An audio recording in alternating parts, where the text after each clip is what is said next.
तो आज आपण मैंने वीडियो माध्यम देखा पाइबे कि पीएम किसान योजनार योग्य हिताधिकारी आसला खुशी खबर। अक्टोबर 5 तारिख में मिलवाक जाऊँगी पीएम किसान योजनार 18तम किस्ती टंका। तेज 18तम किस्ती टंकाटी आपन को मिल कि नहीं आपण मैंने किपरि था ऑनलाइन माध्यम चेक करेंगे। आसतु देखा वीडियो माध्यम तेज चलतु वीडियो स्टार्ट करा पूर्व जदि आप चैनल को नुआ देखुं ताले आम चैनल को एवं सब्सक्राइब करूँ एमती नुआ नुआ इनफॉर्मेटिव वीडियो देखापी। तो से आपको pmkisan.gov.in वेबसाइट को आसवाई पड़ो एवं यार लिंक आम डिस्क्रिप्शन बॉक्स में अच्छी आपड़ सेठू वेबसाइट को आसीपारे। यहाँ को आसला जमी देखापी पाथे honourable prime minister will release the 18 instalment of PM Kisan scheme on 5 October 2024। तो पीएम किसान जो 18तम किस्ती मिलवाक जाऊँगी आपन को अक्टोबर 5 2024 मिल।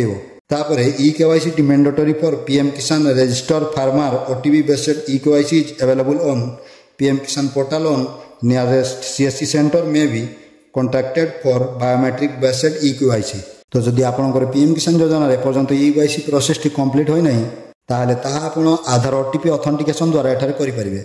नले आपंकर सीएससी सेंटर किंवा जनसेवा केंद्र को जाई बायोमेट्रिक ऑथेंटिकेशन द्वारा eKYC प्रोसेस टी आपण कंप्लीट करि पारंती। तेज आपंकर eKYC होइछि कि नहीं आपण एही पीएम किसान योजनार 18तम किस्ती टंकाटी पाइबा पई योग्य कि अयोग्य ता आपण माने किपरि एठारु चेक करि परिबे। आसंतु देखिबा सेति आपण एठारे तळको आसंतु फार्मर कॉर्नर सेक्शन रे देखंतु जो दिया जाइछि नो योर स्टेटस आपण ताहारी ऊपर क्लिक करंतु। तापर एठारे आपण पीएम किसान योजना जो रजिस्ट्रेशन नंबर रहिछि सेटा आपण एठारे दियंतु। जदि रजिस्ट्रेशन नंबर टी आपणकर मने नाही आपण भूली जाइछंती ताहाले एठी आपण जो रहिछि नो योर रजिस्ट्रेशन नंबर ऊपर क्लिक करी एठारे मोबाइल नंबर किंवा आधार नंबर द्वारा ओटीपी जरिया आपनकर रजिस्ट्रेशन नंबर टी एठारे पाइजिवे। देन सेही नंबर टी को आपण एठारे देई सारिला परे एठी जो कैप्चर कोड टी शो करूछि सेटा आपण एठारे टाइप करंतु। तापर गेट ओटीपी ऊपर क्लिक करि दियंतु। तो जेमिति आपण गेट ओटीपी ऊपर क्लिक करछंती आपनकर पीएम किसान योजना थिबा रजिस्ट्रेशन मोबाइल नंबर को गोटे ओटीपी जिवो। जो मोबाइल नंबर को ओटीपी जाइछि सेही नंबर लास्ट 4टी नंबर आपनको एठारे शो करूथिबो। तो सेही ओटीपी को एठारे आपण देई दियंतु। ओटीपी दे सारा पर आप एठारे गेट डाटा उपर क्लिक कर दिंतु। तापर आपनको आपनकर स्टेटस टी एठारे शो करिवो।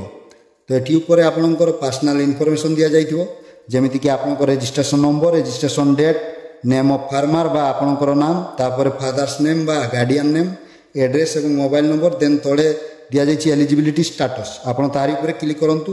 तापर आपण माने एठा देखंतु आपनको एठारे लैंड सीडिंग eKYC स्टेटस आधार बैंक अकाउंट सेडिंग स्टेटस रे जेमिति येस करूथिबो। जदि आपनको एलिजिबिलिटी स्टेटस रे किछि भी नो शो करूथाय ताले आपनकर पीएम किसान योजना जो 18तम किस्ती टंका मिलवाक जाउछि सेटा आपनको मिल परिबो नाही। जेमिति कि प्रथमे रहिछि लैंड सेडिंग तो एठारे जदि आपनको नो शो करूछि ताले हुए तो आपनकर कृषक ओडिशा पोर्टल रे रजिस्ट्रेशन करि नथिबे। आपण ए कृषक ओडिशा पोर्टल रे रजिस्ट्रेशन करी आपनकर लैंड डिटेल्स ठीक भाव देला परे किछि दिन भितर आपनकर a land सेडिंग status T yes होई जिवो।